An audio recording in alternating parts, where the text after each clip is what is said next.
ஒருத்தவங்க உங்கள்கிட்ட ஜாதகம் பார்க்க வராங்க. அது ராகு காலம், யமகண்டம், அஷ்டமி, நவமி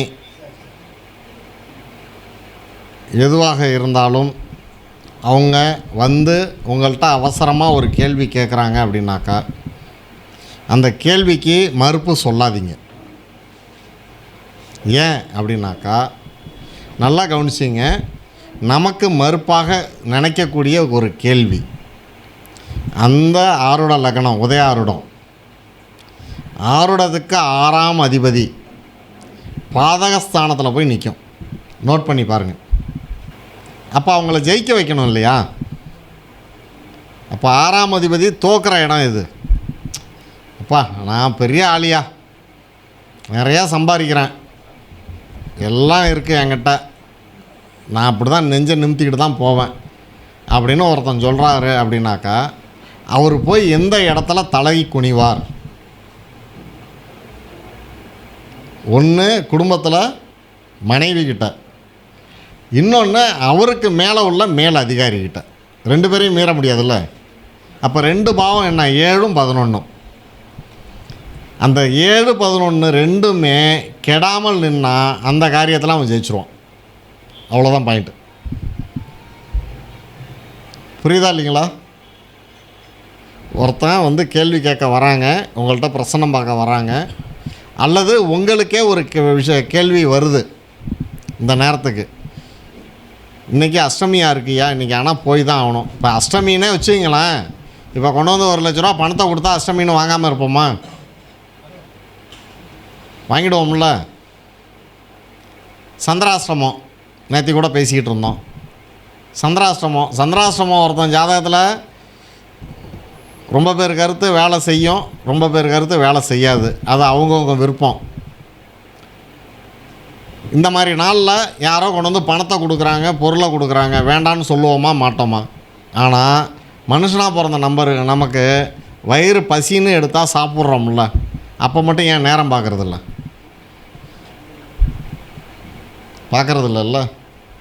அப்போ நம்மகிட்ட கேள்வின்னு வரும்பொழுது உதய ஆருடங்கிறது அந்த நேரத்துக்கு கோச்சாரத்தில் விடக்கூடிய லக்னம் தான் உதயம்.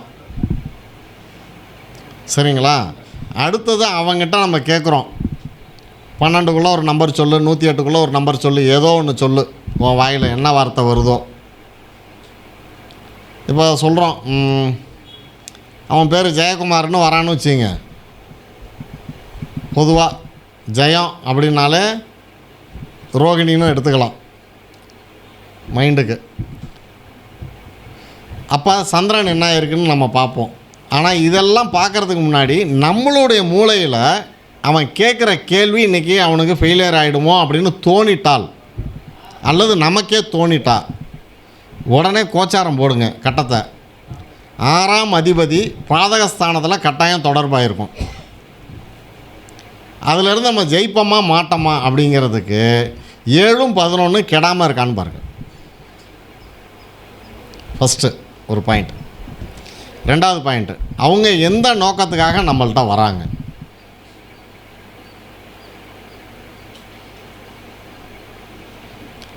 எந்த கேள்வி நம்மளை நோக்கி வருது அப்படின்னா, நம்ம மைண்டுக்குள்ளார ஒரு நம்பரை நினைங்க. 12க்குள்ளார கையில் சோழி இருந்ததுன்னா 12 சோழி இருந்ததுனாக்கா 3 தடை போடணும். முதல் பரல், 2வது பரல், 3வது பரல். முதல் பரல் வந்து நமக்கு, 2வது பரல் வந்தவனுக்கு, 3வது பரல் தீர்மானத்துக்கு. இதுக்கு கொஞ்சம் ட்ரைனிங் இருக்கணும், இருந்தால் தான் நமக்கு வந்து அதை எடுக்க முடியும், இல்லைன்னா முடியாது, கஷ்டம். இந்த 12க்குள்ளே ஒரு நம்பர் நமக்கு உதயமாகுதுன்னு வைங்க, காலபுருஷத்தையே கையில் வச்சுங்க.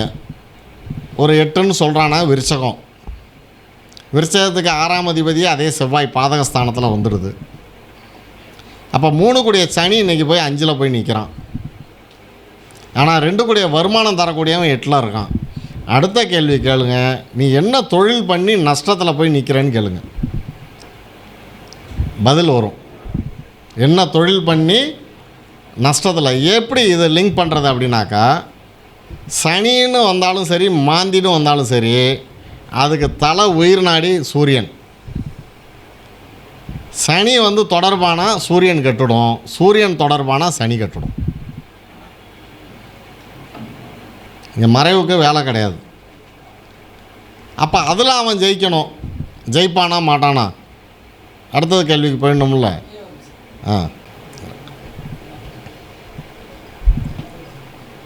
அடுத்தது பார்த்திங்கனாக்கா, அந்த தொழிலில் அவன் ஜெயிக்கிறதுக்கு உண்டான காலகட்டம் எவ்வளோன்னு பாருங்கள். அந்த தொழில் ஸ்தானத்துக்கு தொழில் ஸ்தானாதிபதி எந்த இடத்துல போய் நிற்கிறான்னு எடுங்க. இப்போ விருச்சிக லக்னம் சொல்லிட்டேன். அதுக்கு 10ஆம் அதிபதியாக யார் வருவான்னாக்கா சூரியனே வந்துடுவார். சூரியனை பொறுத்த வரையில் சூரியனுக்கு வந்து 3 பாவகஸ்தானம். இங்கே பாவகம் தான் பேசுங்க. 3 பாவகஸ்தானம் வேலை செய்யும். அதுக்கு எது எதுனாக்கா 1, 6, 9 வேலை செய்யும். இந்த 1, 6, 9ல் 1 விட்டுடுங்க, 9 விட்டுடுங்க. 6ஆம் பாவாதிபதி என்ன ஆகியிருக்கான்னு பாருங்கள். அது போய் லாபஸ்தானத்தில் நின்னா அவன் ஜெயிச்சிருவான். அப்போ 6ஆம் பாவாதிபதினா அந்த லக்கணத்துக்கு 6ஆம் பாவாதிபதி செவ்வாய் தான். திரும்பவும் செவ்வாய் வேகமாக ஸ்பீடு குறைவா? வேகம். எவ்வளோ வேகம்? அதில் போய் ஏதாவது ஒன்று தடையானதுன்னா என்ன ஆகும்? உயிர் போயிடுங்க. ரத்த ஓட்டம் இருக்குது, பிளாக் ஆனதுன்னா என்ன ஆகும்? உயிர் போயிடும். அப்போ அந்த விருச்சிக லக்னத்துக்கு 6ஆம் பாவாதிபதியாக செவ்வாயை வந்துட்டான்னா வந்திருக்கிறவன் டென்ஷன் பார்ட்டின்னு முதல்ல முடிவு பண்ணிங்க. இப்படிலாம் எடுக்கணும் பலன். அவனுக்கு பொறுமை பத்தாது.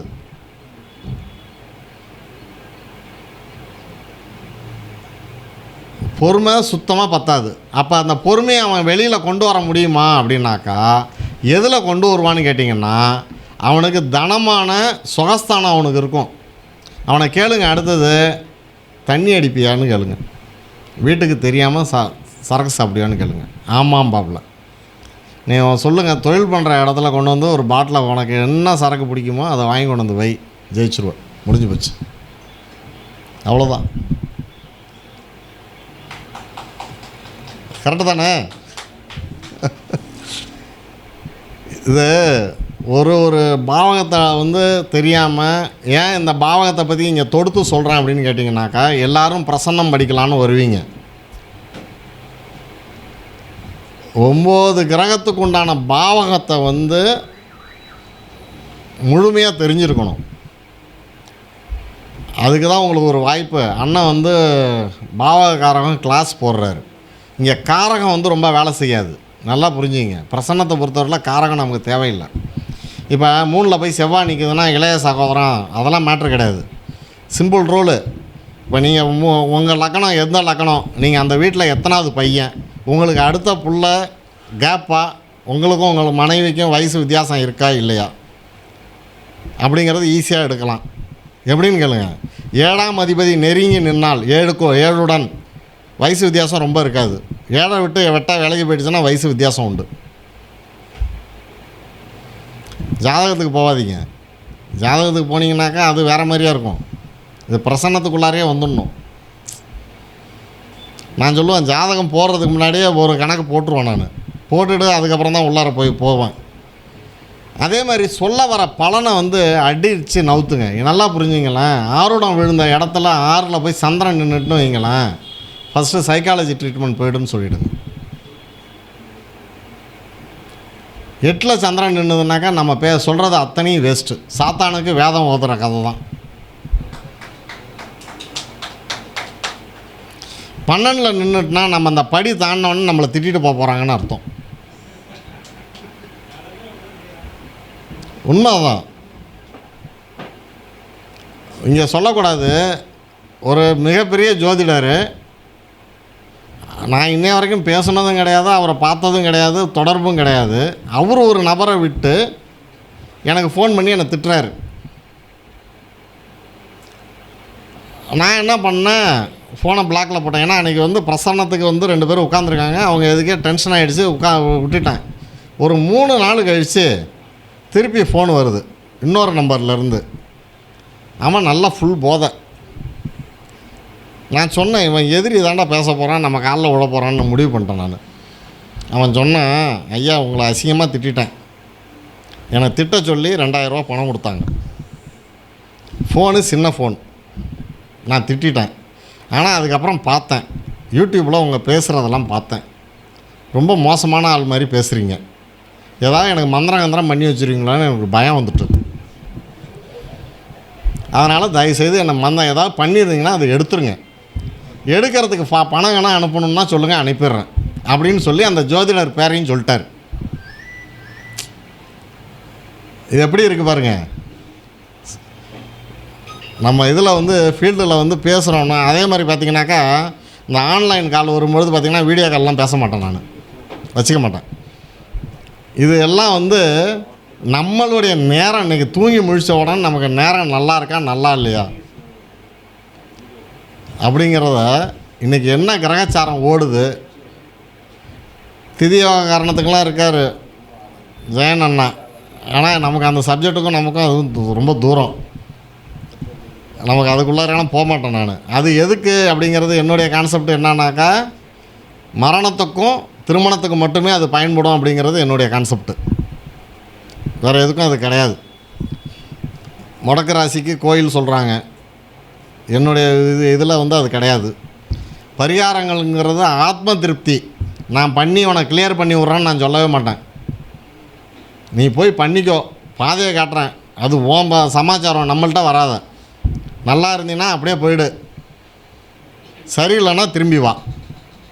எப்படி சரியில்லைன்னா திரும்பி வா, சொல்கிறேன், எத்தனை தடவை வேணாலும் சொல்கிறேன் அப்படிமா. ஏன் அப்படின்னாக்கா, நம்ம ஜோசியம் படிக்கணும்னு என்றைக்கு நீங்கள் முடிவு பண்ணிட்டீங்களோ அன்னைக்கு உங்கள் ஜாதகத்தை தலையை சுற்றி தூக்கி எறிஞ்சிருங்க. தயவு செய்து உங்கள் ஜாதகத்தை எந்த இடத்துலையும் யாருக்கிட்டையும் காமிச்சு ஆய்வுக்கு கொண்டு போகாதீங்க. உங்கள் சுய ஜாதகத்தை ஆய்வு பண்ணுன்னா, தம்பி தூங்காதரா, தம்பி தூங்காத, நான் தாலாட்ட பாடுறேன். சுயஜாதகம் ஆய்வு பண்ணாதீங்க, பண்ணுனா நமக்கு பயம் வரும். விளையாட்டுக்கு சொல்ல, சீரியஸாக சொல்கிறேன், பயம் வரும். ஜாதகம் வந்து சுய ஜாதகம் போடவே போடாதீங்க.